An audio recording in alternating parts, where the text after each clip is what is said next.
Alors, bah écoutez, moi j'ai envie de dire, s'il est 13 h, on va commencer parce que j'ai pas mal de choses à vous raconter aujourd'hui. Alors aujourd'hui, je voulais faire un petit live euh, pour aller en fait un peu plus loin sur ce qu'on avait vu en fait déjà précédemment. Je vous ai parlé de Notion, je vous ai parlé des premiers tips en fait à avoir lorsqu'on aborde en fait les outils no code. Et maintenant, je voulais également vous parler un peu plus de ces outils, de rentrer un peu plus dedans pour vous montrer en fait la potentialité de tous ces logiciels et de tous ces outils no code. Alors, le principe, c'est que aujourd'hui, on va parler d'un outil que moi j'adore absolument, qui est un outil d'automatisation qui s'appelle Make. Alors, il y en a d'autres peut-être qui connaissent d'autres outils d'automatisation. Il y en a un qui est très connu, qui existe depuis longtemps, qui s'appelle Zapier. J'aurai l'occasion d'en reparler. Donc, la manière dont moi j'envisage ce live et la manière dont je voudrais en fait vous faire la petite démonstration, vous montrer qu'en fait comment ça fonctionne, c'est que je vais vous faire une petite présentation un peu générale sur ce que c'est que Make, l'intérêt et surtout les principes de l'automatisation pour voir comment ça fonctionne, pour voir comment vous pouvez vous l'utiliser en entreprise. Et ensuite, ce qui va se passer, c'est que je vais vous faire une démonstration, alors que je vais essayer de faire du plus simple au plus complexe pour vous montrer un petit peu comment ça marche, comme si c'était un tutoriel. Et puis ensemble, justement, on va essayer d'arriver à faire cette automatisation. Je vous ai trouvé un truc pas trop mal, assez utile et qui vous permettra vraiment, je pense, de démarrer sur l'automatisation de manière plutôt pas mal. Alors, juste ce qui va se passer. Voilà, normalement, vous aurez en fait toutes les ressources, bien évidemment, en fait, avec le QR code dessous. Si je ne me suis pas trompé, normalement, vous avez tout ce qu'il vous faut en fait ici. Je me suis rendu compte que je l'ai mis ailleurs.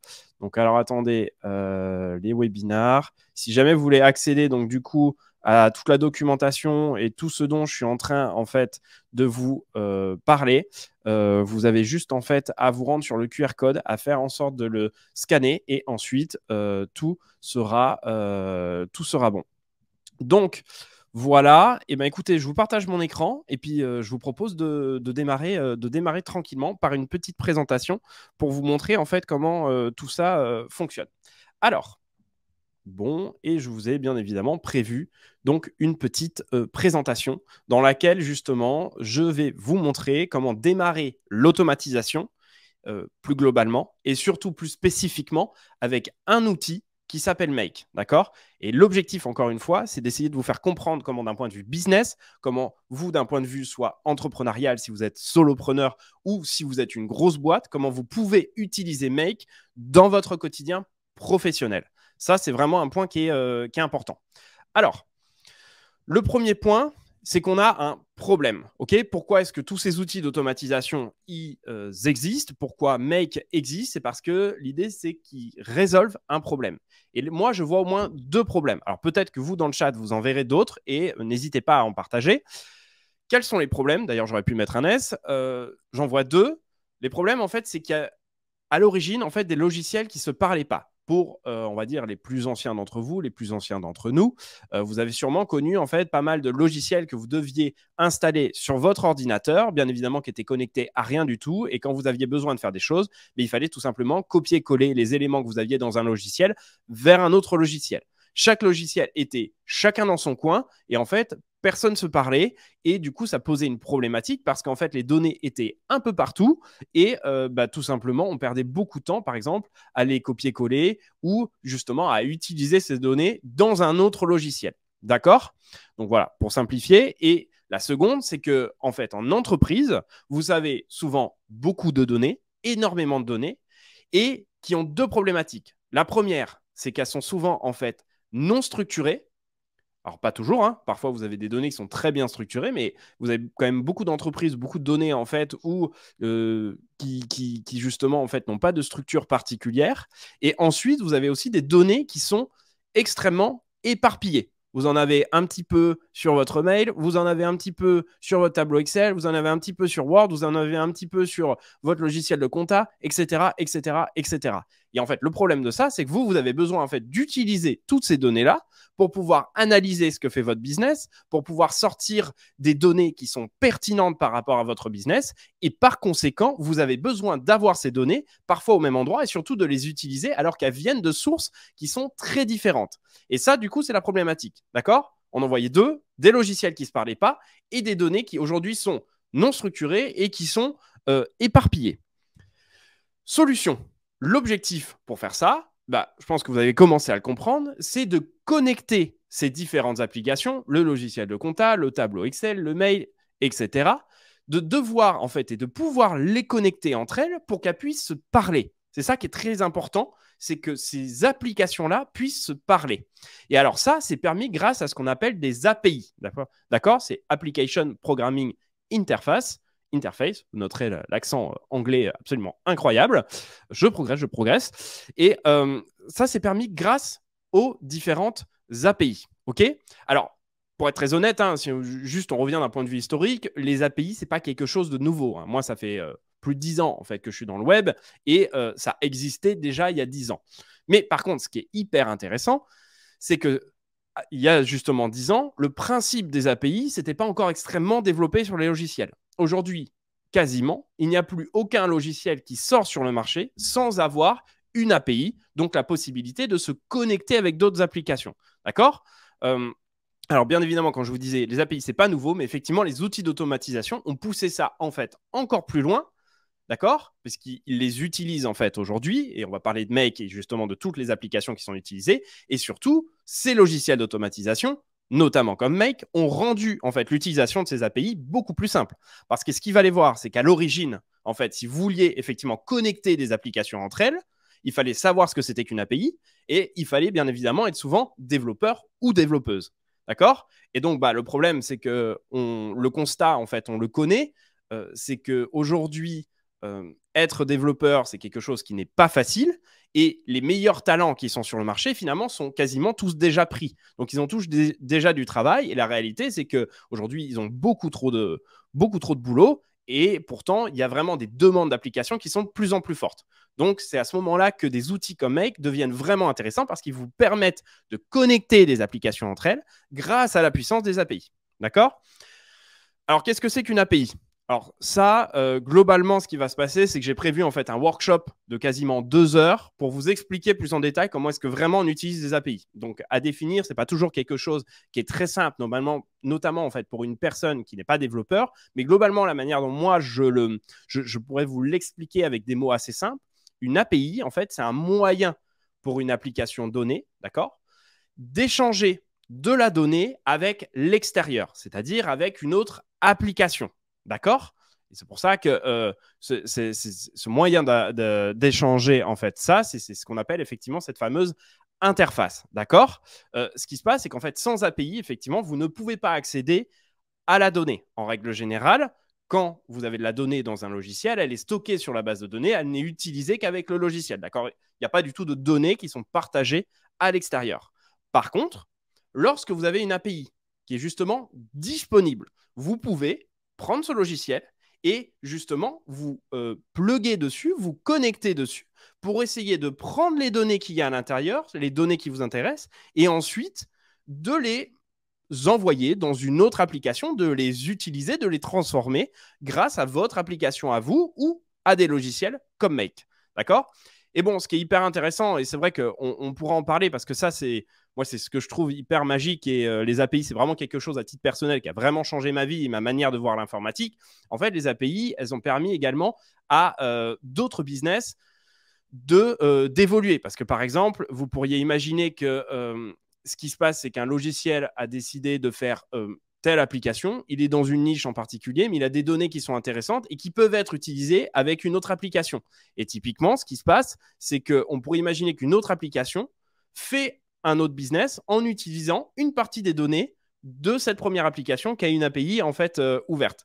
Et donc, c'est hyper intéressant parce que ça permet finalement de trouver d'autres débouchés business à une application qui, à la base, était plutôt centrée sur une niche en particulier. On pourra en reparler. Moi, c'est quelque chose qui me passionne absolument et vraiment qui a changé l'informatique de fond en comble. Donc, ça, c'est quelque chose que vous devez vraiment connaître, c'est quelque chose que vous devez vraiment comprendre pour pouvoir comprendre l'ambiance informatique dans lequel vous vous trouvez. Alors ça, c'était la partie API. On va rentrer un peu plus effectivement maintenant sur les logiciels d'automatisation. Alors, encore une fois, des logiciels d'automatisation, il y en a plein. D'accord? Moi, je vais vous parler que de certains logiciels que j'aime beaucoup. Et alors, ce qui se passe, c'est que aujourd'hui, vous avez notamment deux logiciels qui font beaucoup parler d'eux sur la partie automatisation, parce qu'il y en a un qui est quand même assez ancien, qui aujourd'hui, en fait, est est très, très présent sur le marché, c'est Zapier. Donc lui, il est là déjà, en fait, je crois, depuis 2012. Et donc, par conséquent, il a eu le temps de faire un peu son trou et surtout, en fait, d'avoir une belle communauté autour. Et vous avez l'autre outil dont je voudrais vous parler, qui est aujourd'hui Make, et qui, justement, va vous permettre, en fait, également d'automatiser. Sauf qu'il y a des différences entre les deux. D'accord? Et moi, je suis convaincu, et c'était l'occasion, en fait, d'un post que j'ai également fait sur LinkedIn pour vous expliquer, en fait, la vision que j'en avais. Moi, je pense qu'un outil comme Make, qui est vraiment un outil également professionnel que vous pouvez utiliser en entreprise pour automatiser, Make est un outil qui aujourd'hui a le potentiel vraiment de dépasser Zapier et vraiment d'aller beaucoup plus loin. Donc, je vous conseille, si aujourd'hui vous voulez vous mettre sur de l'automatisation, vraiment d'aller sur Make. C'est un avis très personnel, mais croyez-moi, j'ai quand même essayé pas mal de choses avant de vous dire, avant de vous dire ça. Quelle est la différence entre les deux? Alors, je verrai si j'ai le temps de vous montrer ça. Il s'avère qu'il y a une expérience utilisateur qui est clairement repensée. Hein. Quand vous allez aller sur Zapier ou quand vous allez aller sur Make, vous allez voir que la manière dont se fait l'automatisation, la manière dont s'enchaînent en fait les différents connecteurs, vous allez voir que ce n'est pas du tout fait de la même manière.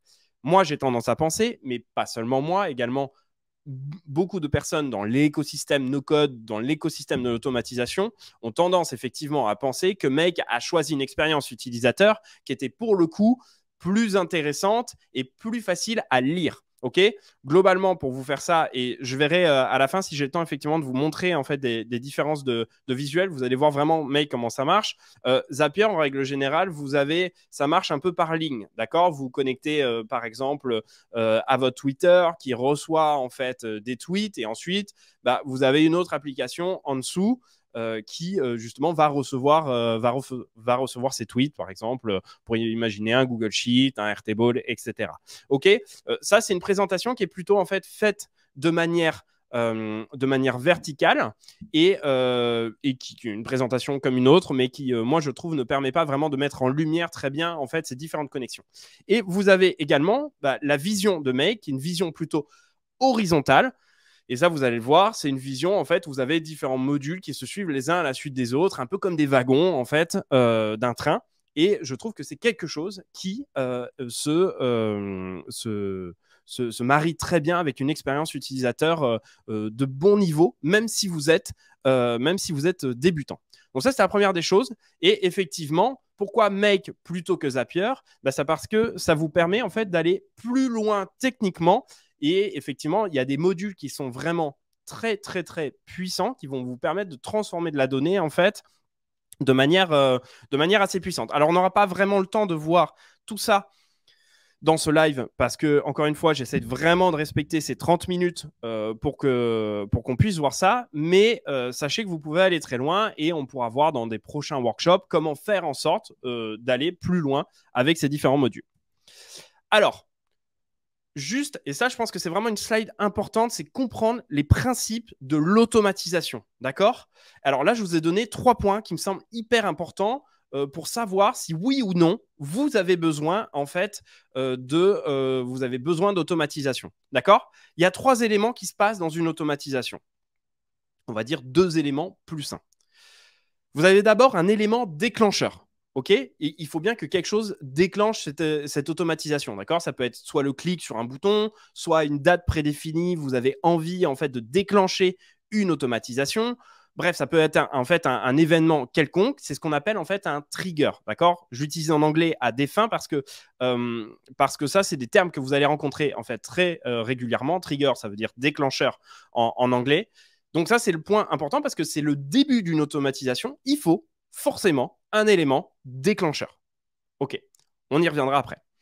Ensuite, et je passe directement en 3, vous avez besoin finalement d'envoyer de la donnée.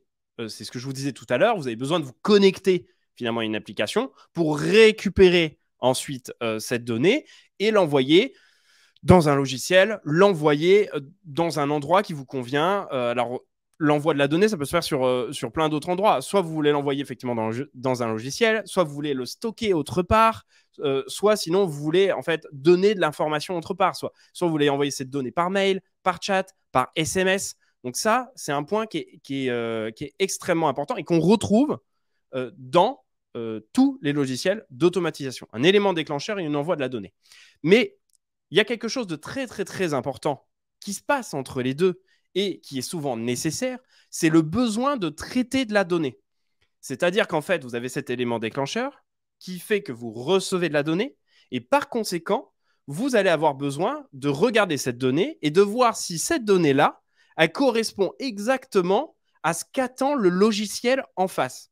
Parfois, vous avez besoin de faire des calculs, parfois, vous avez besoin de reformater et de retraiter cette donnée pour faire comprendre au logiciel en face que cette donnée-là, effectivement, il peut la prendre pour lui et il peut bien l'utiliser. Et c'est là où, effectivement, il y a un gros point fort en fait de Make, c'est de faire en sorte qu'ils ont construit des modules qui permettent, comme je vous l'ai mis ici, de mettre en forme et de faire correspondre de la donnée avec le dernier point qui est celui de l'envoi de la donnée quelque part. Et donc ça, c'est vraiment 3 éléments, je crois, c'est des principes presque fondamentaux en fait de l'automatisation. C'est grand 1, un déclencheur, grand 2, le traitement, le formatage de cette donnée, pour grand 3, envoyer cette donnée dans un endroit qui vous convient et dans lequel vous pouvez utiliser cette donnée. Ça vraiment, pour moi, je pense que c'est la slide la plus importante que j'avais à vous montrer aujourd'hui. Ensuite, les cas d'usage. Alors là, franchement, les cas d'usage, on pourrait carrément faire des lives juste de 30 minutes en fait sur les différents points. Sachez que tous ces cas d'usage-là, si jamais vous imaginez en fait et vous suivez les 3 points que j'ai mis ici, vous pouvez bien évidemment les retrouver à chaque endroit, à toutes les business units. Donc, soit vous faites des sales, soit vous faites des RH, du marketing, du customer success, j'ai oublié un C, des finances, des opérations, de l'IT. Et bref, toutes les business units que vous avez en entreprise, tous les points que vous avez, vous pouvez les appliquer à de l'automatisation. Donc maintenant, vous vous demandez en fait en entreprise ce dont vous avez besoin et vous faites en sorte d'essayer de correspondre avec ces 3 points, ces 3 principes-là pour pouvoir automatiser. En gros, dès que vous avez une API qui est disponible sur un logiciel en ligne, etc., vous avez les possibilités d'automatiser ça. Et puis, ce que je vous propose maintenant, c'est de vous faire une démo. Et je terminerai ensuite par le pricing et on aura terminé.